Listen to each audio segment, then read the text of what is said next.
काँग्रेसच्या सरचिटणीस प्रियंका गांधी यांनी पंतप्रधान नरेंद्र मोदींच्या विरोधात वाराणसीमधून निवडणूक लढवण्याबाबत कार्यकर्त्यांना प्रश्न विचारलाय। निवडणुकीची तयारी केली आहे का असा सवाल प्रियंकानं गुरुवारी काँग्रेस कार्यकर्त्यांना विचारला। भाजपानं निवडणुकांपूर्वी जेडीएस सोबत सत्ता स्थापन करण्यासाठी कुमारस्वामींना पैशाची मोठी ऑफर दिली होती असा धक्कादायक खुलासा जेडीएसचे राष्ट्रीय अध्यक्ष एच.डी. देवेगौडा यांनी केला। परंतु कुमारस्वामी कोणत्याही प्रलोभनाला बळी पडले नसल्याचं ते म्हणाले। राष्ट्रीय लोकशाही आघाडीचा घटक असलेल्या शिवसेनेनं पश्चिम बंगालमध्ये स्वबळावर लढण्याचा निर्णय घेतलाय। लोकसभा निवडणुकीत पश्चिम बंगालमध्ये 42 पैकी 15 जागा लढवण्याचा निर्णय शिवसेनेकडून घेण्यात आला। यावर्षी प्रथमच शिवसेना पश्चिम बंगालमधून लोकसभा लढणार आहे।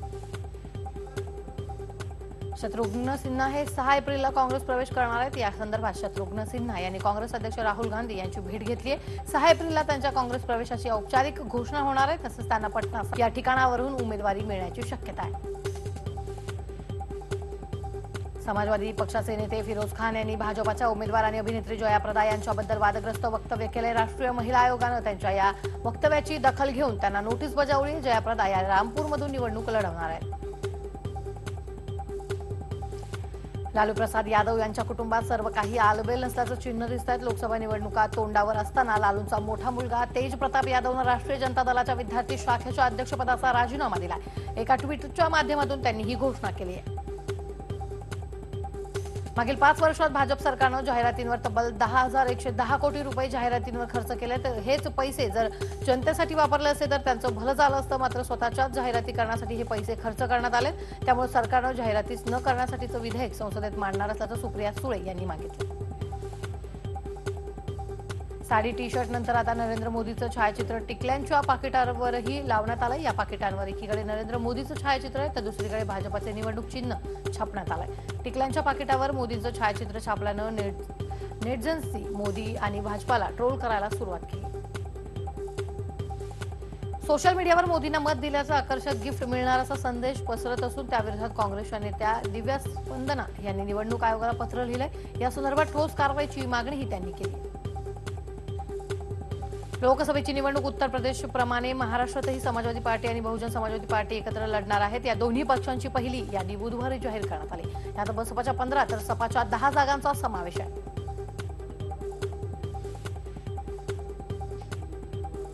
रिक्षा, रेल्वे आणि बैलगाडी प्रवासानंतर पार्थ पवारांनी पिंपरीत घोडेस्वारीही केली आहे। मावळमधील शिवणे गावात प्रचारादरम्यान पार्थ पवारांनी थेट बैलगाडी चालवली होती। मतदारांना आकर्षित करण्यासाठी पार्थ पवारांकडून सध्या वेगवेगळे प्रयोग केले जात आहेत। नागपूरचे काँग्रेसचे उमेदवार नाना पटोले यांनी भाजपवर आरोप केलेत। निवडणुकीसाठी आणलेल्या ईव्हीएम मशीन्स स्ट्रॉंग रूममध्ये ठेवताना तिथले सीसीटीव्ही बंद ठेवल्याचा आरोप त्यांनी केला। शरद पवार आणि राज ठाकरेंच्या जवळीकीवर आशिष शेलार यांनी कवितेच्या माध्यमातून चिमटे काढले। ट्विटरवर कविता पोस्ट करून त्यांनी ही फिरकी घेतली। शेलारांना धनंजय मुंडेंनी कवितेतूनच प्रत्युत्तर दिलं। आशिष शेलारांच्या ट्विटरनंतर धनंजय मुंडे यांनी देखील ट्विट करून आशिष शेलार यांना कवितेतून टोला मारलाय। शिवसेनेविरोधात राब राबवले आणि पुन्हा त्यांच्या मांडीला मांडी लावून बसवले असा टोला त्यांनी मारलाय। मिलिंद देवरांना मुंबईच्या काँग्रेस अध्यक्षपदाचा पदभार स्वीकारलाय। अध्यक्षपद स्वीकारण्यापूर्वी मुंबईत काँग्रेसच्या कार्यालयात देवरांचं जंगी स्वागत करण्यात आलं। यावेळी मोठ्या प्रमाणात काँग्रेस नेते उपस्थित होते। महसूल मंत्री चंद्रकांत पाटील यांनी प्रतीक पाटलांना भाजप प्रवेशाची खुली ऑफर दिली आहे। काँग्रेसकडून लोकसभेचं तिकीट मिळाले तर स्वाभिमानाने बाहेर पडा असं म्हणत ते म्हणाले।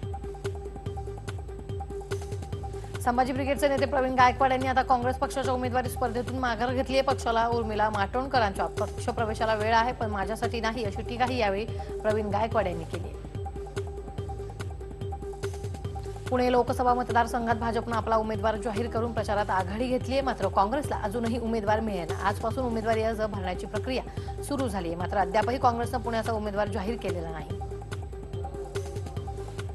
उत्तर मुंबईतून मी लढणार की नाही याची कल्पना नाही। अजून मला उमेदवारी मिळाली नाही। मात्र मला लोकांसाठी काम करायचं असं वक्तव्य उर्मिला माटोणकर यांनी केलं। देशात असहिष्णुता का वाढली, कलाकारांना धर्मावरून का डिवचलं जात आहे असे सवालही तिने यावेळी उपस्थित केले।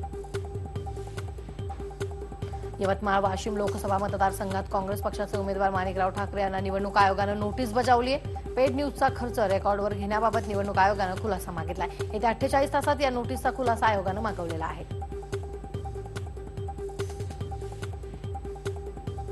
कसे पैसे उभे करायचे आम्हाला माहित आहे, असं अशोक चव्हाण यांनी म्हटलंय. आमच्याकडे ज्येष्ठ अर्थतज्ञ आहेत. काँग्रेसला पैसे कसे उभे करायचे हे माहित आहे, त्यामुळे आम्ही जे 72,000 रुपयांचं आश्वासन देत आहोत ते पूर्ण करू, असा दावा अशोक चव्हाण यांनी केला. राष्ट्रवादीचे ज्येष्ठ नेते छगन भुजबळ यांनी नाशिकचे जिल्हाधिकारी सूरज मांढरे यांची जिल्हाधिकारी कार्यालयात जाऊन भेट घेतली.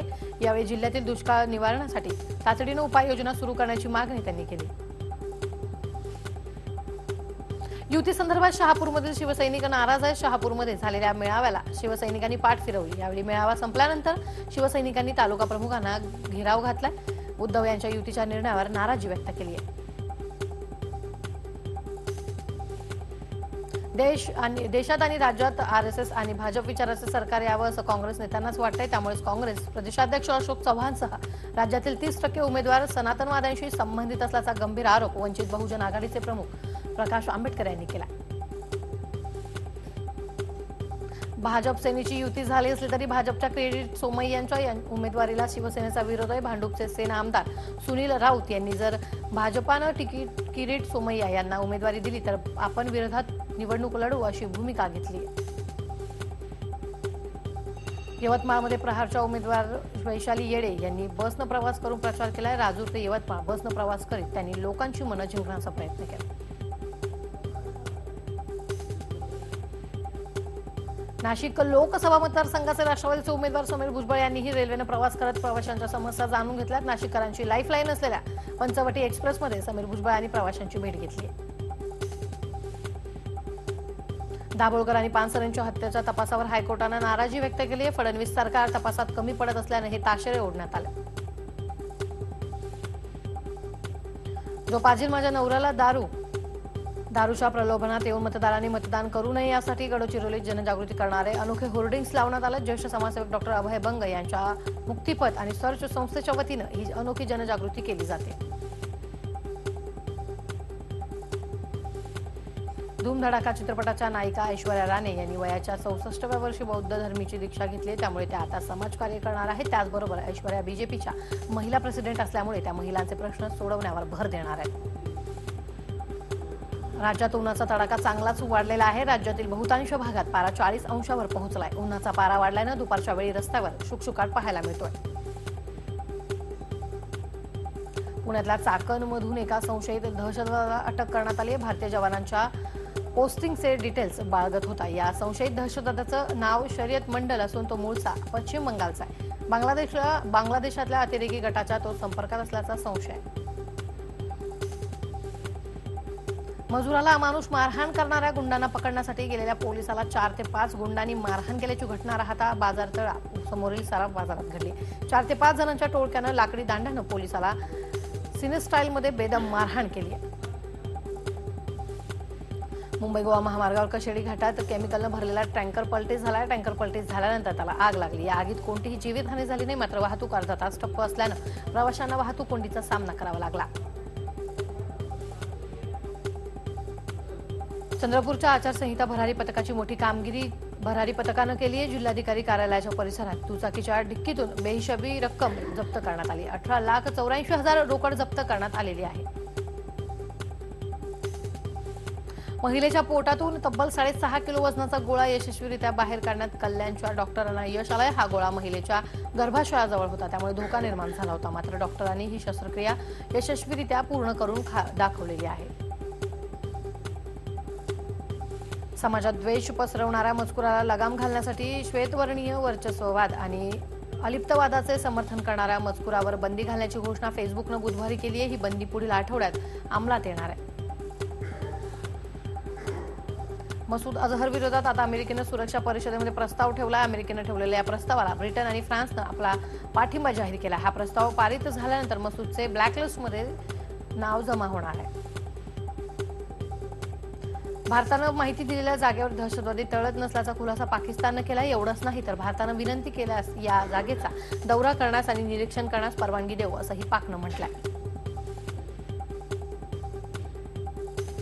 सध्याच्या 48 मेगापिक्सेलच्या ट्रेंडला फाटा देत लिनोवो तब्बल 100 मेगापिक्सेलचा स्मार्टफोन लॉन्च करण्याच्या तयारीत आहे. लिनोवो Z6 Pro असं या स्मार्टफोनचं नाव असणार आहे.